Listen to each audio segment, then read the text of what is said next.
మరో 4 రోజుల పాటు చెన్నైలో వర్షాలు కురుస్తాయని వాతావరణ శాఖ హెచ్చరికల నేపథ్యంలో నగరవాసులు కంటి మీద కునుకు కరువైంది.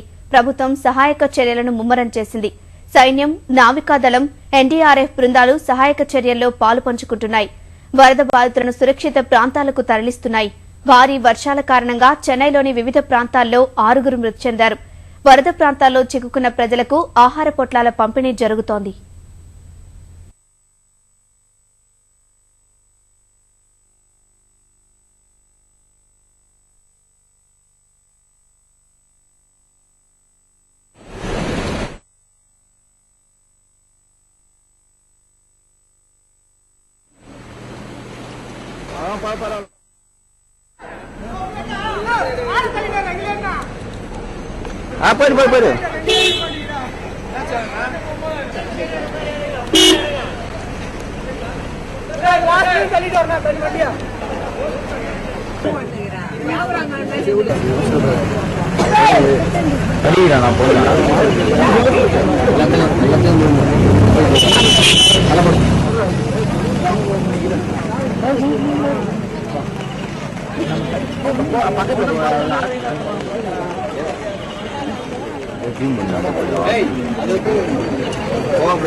చెన్నైలో పరిస్థితిని మా ప్రతినిధి శ్రీనివాస్ ను అడిగి తెలుసుకుందాం. శ్రీనివాస్, చెన్నైలో వర్షాల పరిస్థితి ఎలా ఉంది? సహాయక చర్యలు ఎలా సాగుతున్నాయి?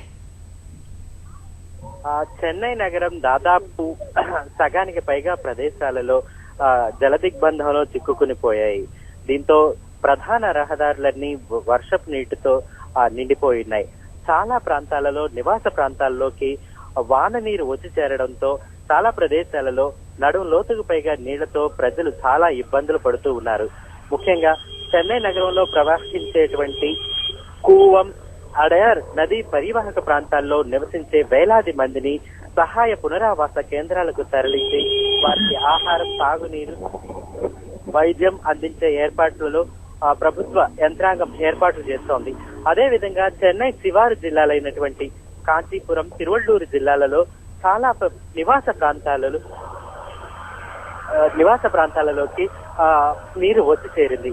ఇటువంటి ప్రదేశాలలో హెలికాప్టర్ల సహాయంతో ఆహార పొట్లాలను జారవిడిచే ఏర్పాట్లు చేస్తూ ఉన్నారు. సహాయ చర్యల్లో రాష్ట్ర ప్రభుత్వ అధికార యంత్రాంగంతో పాటు సైన్యం, ఎన్డీఆర్ఎఫ్ బృందాలు విరివిగా పాల్గొంటున్నాయి. చాలా ప్రదేశాల్లో ప్రజలు కనీసం తన నివాస ప్రాంతం నుంచి నడిచి వచ్చేందుకు కూడా వీలు లేనంతలా నీరు వచ్చి చేరడంతో బోట్లలో, పడవలలో వారిని ఆ నివాస ప్రాంతాల్లో నుంచి తరలించే ఏర్పాట్లు చేస్తూ ఉన్నారు. ధన్యవాదాలు శ్రీనివాస్.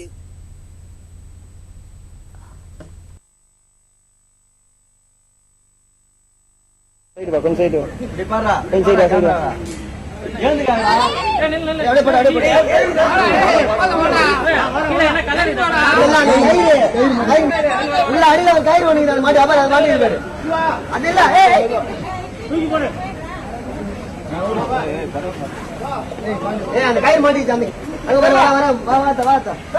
மூச்சா